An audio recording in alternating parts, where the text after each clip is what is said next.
تمام حمد اس خالق ازل کے لیے، سکون جھیل کو جو دیتا ہے کنول کے لیے۔ میں اسی کے نام سے کرتا ہوں ابتدائے سخن، کہ جس کے نام فرشتوں نے بھی سنبھل کے لیے۔ میرا رسول ہمیشہ کمال کرتا ہے، وہ جو بھی فیصلہ کرے بے مثال کرتا ہے۔ میرے رسول کو شمس و قمر سے مت پہچان، کہ ایسے کام تو اس کا بلال کرتا ہے۔ اللہ اور اس کے رسول کے نام کے بعد کام کا آغاز کرتے ہیں۔ عزیز طلباء، میں آصف رائے، آج ہمارے پاس جو مضمون ہے وہ ہے علم کے فائدے۔ آج اس مضمون کو زیر بحث لائیں گے ہم۔ آئیے بڑھتے ہیں بورڈ کی جانب اور اس کو اچھی طرح سے پڑھ لیتے ہیں۔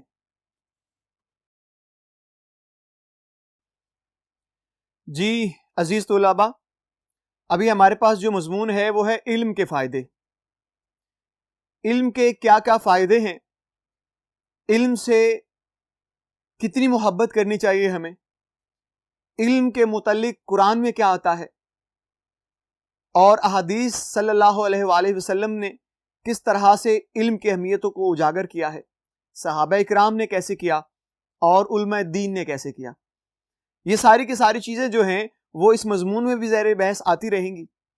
آپ کو اچھی طرح سے یہ مضمون سننا ہے اور اسے ذہن نشین کرنا ہے، اور جو سب سے اہم بات ہے وہ یہ ہے کہ آپ نے اس علم سے جتنا زیادہ ہو سکے اپنی عملی زندگی میں مستفید ہونا ہے۔ تو آئیے آج کے اس مضمون کو اچھی طرح سے پڑھتے ہیں۔ جی پیارے بچوں، ابھی ہمارے پاس جو مضمون ہے وہ ہے علم کے فائدے۔ آئیے اسے پڑھ لیتے ہیں۔ جہاں تک دیکھیے تعلیم کی فرما روائی ہے، جو سچ پوچھو تو نیچے علم ہے اوپر خدائی ہے۔ علم کے معنی ہیں جاننا یا کسی چیز کی حقیقت معلوم کرنا۔ انسان صرف علم حاصل کرنے سے ہی اشرف المخلوقات بن سکتا ہے۔ علم ہی انسان کو بزرگی اور عظمت عطا کرتا ہے۔ علم ایک ایسا نور ہے جس سے انسان کے دل و دماغ کو روشنی ملتی ہے۔ علم ہمیں اچھے اور برے کی تمیز سکھاتا ہے۔ علم کی بدولت ہی ہم برائی سے بچتے ہیں اور نیکی کا راستہ اختیار کرتے ہیں۔ علم ایک لازوال طاقت ہے، علم ایک بہت بڑی دولت ہے۔ دنیا کا مال ایک ڈھلتی پھرتی چھاؤں ہے، آج کسی کے پاس ہے تو کل کسی کے پاس۔ مال و زر نے کبھی کسی سے وفا نہیں کی، لیکن علم ایک ایسی پائیدار دولت ہے جو تمام عمر انسان کا ساتھ دیتی ہے اور مرنے کے بعد بھی اس کے نام کو ہمیشہ کے لیے زندہ رکھتی ہے، کیونکہ اسے چور یا ڈاکو چرا کر نہیں لے جا سکتے۔ ہر چیز خرچ کرنے سے گھٹتی ہے، لیکن علم کو جتنا خرچ کرو اتنا ہی بڑھتا ہے۔ جاہل آدمی کے لیے یہ مال و زر بہت بڑی دولت ہے، لیکن عالم کے لیے نہایت قیمتی سرمایہ ہے۔ عالم کے پاس اگر دنیا و دولت نہ بھی ہو تو وہ مفلس نہیں ہوتا، یعنی غریب نہیں ہوتا، بلکہ علم کی وجہ سے ہمیشہ دولت مند رہتا ہے۔ عالم آدمی جہاں جاتا ہے دولت مند اس کی ہمنشینی اور دوستی کو اپنے لیے باعث فخر سمجھتے ہیں۔ جب انسان علم سے محروم تھا تو اس میں اور حیوان میں کوئی فرق نہ تھا۔ اس میں علم کی وجہ سے ہی تہذیب اور شائستگی پیدا ہوئی اور اس کے اخلاق و اطوار آہستہ آہستہ پسندیدہ ہوتے چلے گئے۔ حقیقی علم انسان کو نہ صرف روزی کمانے کے قابل بناتا ہے، بلکہ اس میں ہمدردی، شرافت، خدمت خلق اور نیکی کا جذبہ بھی پیدا کر دیتا ہے اور اس کی بری عادات کا قلع کما کر کے رکھ دیتا ہے۔ پڑھا لکھا آدمی بہت جلد ہر معاملے کی تہ تک پہنچ جاتا ہے، جبکہ جاہل آدمی کا ذہن ناپختہ اور عقل نارسا ہوتی ہے، یعنی وہ کہیں پہ بھی عروج نہیں پا سکتی، کسی نقطے پہ نہیں پہنچ سکتی، اسے کہتے ہیں کہ اس کی عقل نارسا ہوتی ہے۔ وہ کسی بات کے اچھے اور برے پہلو میں فرق نہیں کر سکتا اور زندگی کی ہر منزل میں پڑھے لکھے آدمی کا محتاج ہوتا ہے۔ ظاہر سی بات ہے، پڑھا لکھا شخص کسی اور ذہن کا مالک ہے، ان پڑھ شخص کسی اور ذہن کا مالک ہے، کیونکہ جو پڑھا لکھا شخص ہے وہ اللہ اور اس کے رسول کی نظر میں بڑا عظیم ہے۔ جیسے کہ آپ صلی اللہ علیہ وآلہ وسلم کی حدیث مبارکہ ہے جس کا مفہوم ہے کہ علم حاصل کرو خواہ تمہیں چین ہی کیوں نہ جانا پڑے۔ پھر حضور ایک جگہ اور فرماتے ہیں کہ ماں کی گود سے لے کر قبر تک علم حاصل کرنا چاہیے یا علم حاصل کرو۔ یہ دونوں مفاہیم میں نے آپ کو بتائے ہیں حضور صلی اللہ علیہ وآلہ وسلم کی احادیث کے۔ اگر آپ قرآن کی طرف بڑھتے ہیں تو قرآن بھی واضح طور پہ دونوں طبقوں کو، پڑھے لکھے اور جاہل دونوں کو، اس طرح سے متنبع کر رہا ہے کہ اے نبی صلی اللہ علیہ وآلہ وسلم فرما دیجئے کیا جاننے والے اور نہ جاننے والے برابر ہو سکتے ہیں؟ یہاں پہ جاننے والا وہ شخص ہے جو علم والا ہے، عالم ہے، جس نے کتابیں پڑھی ہوئی ہیں، کتاب دوست ہے، اور نہ جاننے والے سے مراد وہ ہے شخص جو نہیں جانتا، مراد علم نہیں ہے اس کے پاس، جس نے کچھ نہیں پڑھا لکھا۔ تو پڑھا لکھا ہونا اللہ کے معیار کے مطابق ضروری ہے، اور اس کے نبی کے معیار کے مطابق بھی ضروری ہے کہ وہ پڑھا لکھا ہو۔ لہٰذا علم جو ہے یہ انسان کو صحیح معنوں میں انسان بناتا ہے۔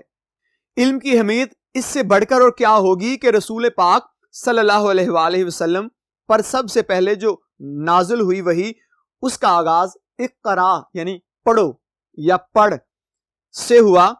اس طرح اللہ تعالیٰ نے سرور کائنات صلی اللہ علیہ وآلہ وسلم کو علم میں اضافہ کرنے کے لیے یہ دعا سکھائی، کل رب زدنی علما، کہو اے رب میرے علم میں اضافہ فرما۔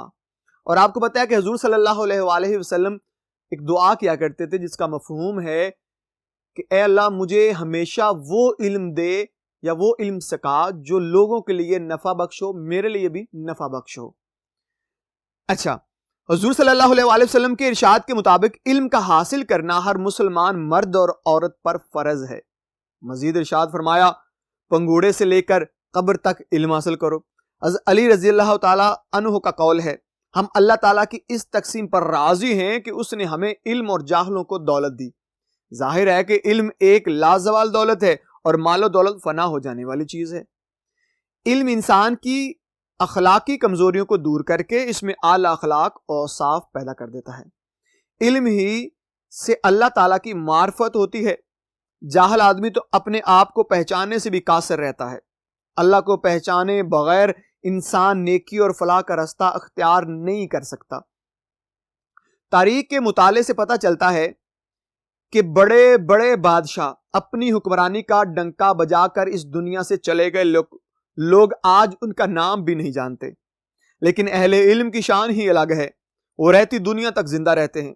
ارسطو، افلاطون، سقراط، امام غزالی رحمۃ اللہ علیہ، ابو علی سینا، امام رازی، مولانا روم رحمۃ اللہ علیہ، شیخ سعدی، سر سید احمد خان، علامہ شبلی اور علامہ اقبال جیسی ہستیاں محض علم کی بدولت زندہ و جاوید ہیں، اور لاکھوں اشخاص آج بھی ان کی لکھی ہوئی کتابوں سے فائدہ اٹھا رہے ہیں۔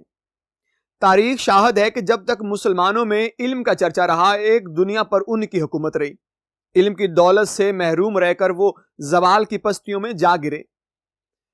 موجودہ دور میں یہ سائنسی علم ہی کا کرشمہ ہے کہ انسان نے چاند پر بھی اپنی عظمت کے جھنڈے گاڑ دیے ہیں۔ وہی انسان جو بجلی کی کڑک سن کر سہم جاتا تھا، آج اس نے سینکڑوں کام لے رہا ہے۔ آج اس سے سینکڑوں کام لے رہا ہے، کاٹ دیجیے گا۔ آج اس سے سینکڑوں کام لے رہا ہے۔ اب وہی سرکش بجلی اس کے اشاروں پر چلتی ہے، اس کے لیے گاڑیاں کھینچتی ہے، اس کی مشین چلاتی ہے، اس کے گھروں کو اپنی روشنی سے منور کرتی ہے۔ برقی استریاں اور برقی چولہے ہر وقت انسان کی خدمت کے لیے تیار رہتے ہیں۔ ریڈیو اور ٹیلی ویژن بھی علم ہی کی بدولت ایجاد ہوئے۔ ان مفید ایجادات کے ذریعے ہم تفریح پروگرام سنتے اور دیکھتے ہیں۔ دور دراز کے ملکوں کی خبریں اور معلوماتی تقریریں ہمارے علم میں اضافہ کرتی ہیں۔ بٹن دباؤ، دلچسپی کے پروگرام سن لو۔ ٹیلی فون کے ذریعے ہم دنیا کے ایک حصے سے دوسرے حصے تک پیغام پہنچا سکتے ہیں۔ یہ سینما بھی اس دور کی حیرت انگیز ایجاد ہے۔ یہ سب علم ہی کی برکات ہیں۔ غرض آج دنیا کے گوشے گوشے میں علم کی علمداری ہے۔ گوشہ گوشہ مراد کونے کونے میں۔ جن ممالک میں پڑھے لکھے لوگوں کی تعداد کم ہے وہ ہر لحاظ سے پسماندہ ہیں۔ جو ممالک علم میں آگے ہیں وہی تجارت اور صنعت میں بھی پیش ہیں۔ مغربی ممالک کو یہ عروج محض علم کی وجہ سے نصیب ہوا ہے۔ ہمارے ملک میں بھی جوں جوں علم کی روشنی پھیلتی جائے گی ہم ترقی کی منزلیں طے کرتے جائیں گے۔ ایک شعر ہے، لو جان بیچ کر بھی جو علم و ہنر ملے، جس سے ملے جہاں سے ملے جس قدر ملے۔ جی پیارے بچوں، یہ تھا ہمارا آج کا مضمون، علم کے فائدے۔ ہم نے بڑی اچھی طرح سے اس کا ایک ایک حرف، ایک ایک لفظ پڑھا، اور جہاں جہاں ضرورت پیش آتی گئی میں آپ کو اس کی تفصیل، اس کا مفہوم، معنی بتاتا گیا، تاکہ یہ ساری کی ساری چیزیں آپ کو بآسانی یاد بھی ہو جائیں۔ اور آپ نے اس علم سے دوستی بھی کرنی ہے۔ یہ وہ علم ہے جو حقیقت میں انسان کو انسان بناتا ہے اور اللہ اور اس کے رسول کے ہاں اس کا درجہ بلند کر دیتا ہے۔ علم سے ہم بہت سے درجات میں بلند ہو جاتے ہیں۔ اللہ تعالیٰ کے ہاں ہمارا بڑا مرتبہ ہے اگر ہم علم والے ہیں اور علم پہ عمل بھی کرتے ہیں۔ میں امید کرتا ہوں آج کا لیکچر آپ کو بڑی اچھی طرح سے ازبر ہوا ہوگا۔ انشاءاللہ اگلے لیکچر میں ایک نئے مضمون کے ساتھ حاضر ہوں گا۔ تب تک کے لیے مجھے اجازت دیجیے گا۔ اللہ حافظ۔